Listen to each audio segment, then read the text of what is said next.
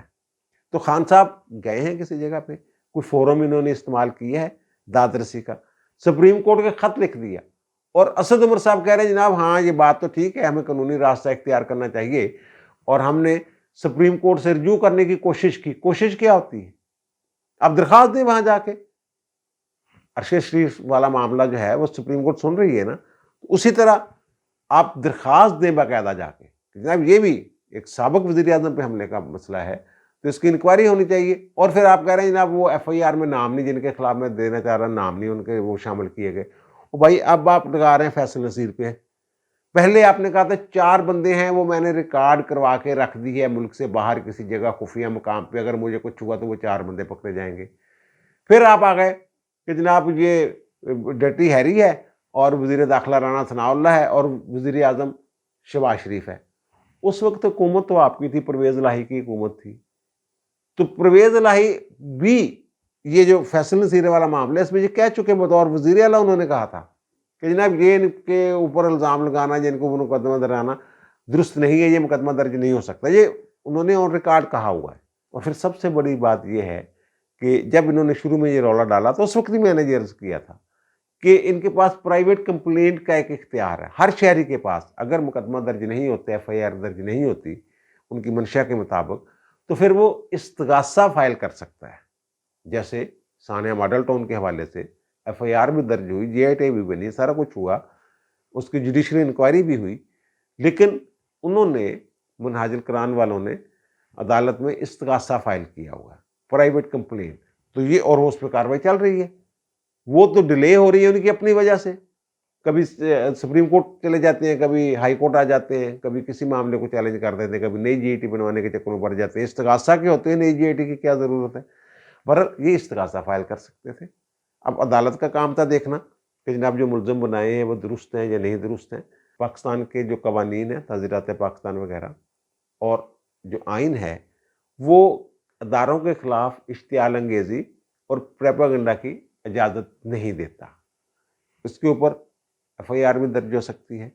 اور آئین کا آرٹیکل ہے 63(1)G، وہ یہ کہتا ہے کہ پاکستان کی سالمیت، حاکمیت اعلیٰ، عدلیہ یا فوج کو نقصان پہنچانے کے لیے کوئی شخص نہ کوئی تقریر کر سکتا ہے نہ اقدام کر سکتا ہے۔ اگر کوئی ایسا شخص کرتا ہے اور عدالت میں ثابت ہو جاتا ہے، اس کو سزا ہو جاتی ہے، تو پھر وہ 5 سال کے لیے نااہل ہو جاتا ہے۔ اب خان صاحب کے خلاف جو مقدمات ہیں اور جو مستقبل میں مقدمات درج ہونے ہیں، یہی 63(1)G والا ہی آپ معاملہ دیکھیں، تو خان صاحب تو اپنی طرف سے پوری کوشش کر رہے ہیں کہ جناب یہ نااہل ہو جائیں۔ اگر یہ کارروائی شروع کر دیتی ہے فوج، جو جیسا کہ انہوں نے کہا کہ ہم کارروائی کا حق محفوظ رکھتے ہیں ان کے خلاف، ان کے بیانات کو لے کے کہ جناب ثبوت دیں، وہ ثبوت یہ جی مجھے میں کیونکہ وزیر اعظم رہا ہوں، میرے بندے اندر بیٹھے ہوئے ہیں، تو بھائی آپ بتا دیں کہ کس نے کال کر کے آپ کو کہا ہے کہ جناب آپ کے خلاف یہ فیصل نصیر صاحب جو ہے یہ فلاں پلان کیا ہے، انہوں نے فلاں پلاننگ کی ہے، فلاں بندوں کا کیا ہے، کیا ثبوت کیا ہے آپ کے پاس؟ ثبوت دے دیں، بات ختم۔ اگر ثبوت نہیں ہے تو پھر چپ کر دیں، یہی انہوں نے کہا ہے۔ اگر وہ کارروائی شروع کر دیتے ہیں اور ان سے ثبوت مانگتے ہیں اور ثبوت نہیں دے پاتے یہ، تو پھر ان کو تعزیرات پاکستان کے تحت سزا ہو جائے گی اور آئین کے تحت یہ کم از کم 5 سال کے لیے نااہل ہو جائیں گے۔ لیکن مسئلہ وہی سپتمبر والا مسئلہ پھنسا ہوا ہے، ہر طرف یہ خدشہ پایا جاتا ہے ہر ادارے میں، میں بڑے وثوق سے کہہ رہا ہوں، اپنی انفارمیشن کی بنیاد پہ میں آپ کو بتا رہا ہوں کہ ہر جگہ یہ خدشہ پایا جاتا ہے کہ عمران خان کے خلاف اگر کوئی انتہائی اقدام کر لیا گیا، سزا ہو گئی یا نہل ہو گیا یا کچھ اور ہو گیا، تو سپریم کورٹ میں بیٹھے ہوئے ہم خیال ججز جو ہیں فوری ریلیف دے دیں گے ان کو۔ بہت سارے معاملات میں یہ اس لیے بچے ہوئے ہیں کہ جناب وہاں ون مین شو چل رہا ہے، ایک بندہ اپنی مرضی کا بینچ بناتا ہے اور اس بینچ میں وہ تمام لوگ شامل ہوتے ہیں جو پی ٹی آئی کے ہم خیال ہیں، آپس میں بھی ہم خیال ہیں، پی ٹی آئی کے بھی ہم خیال ہیں۔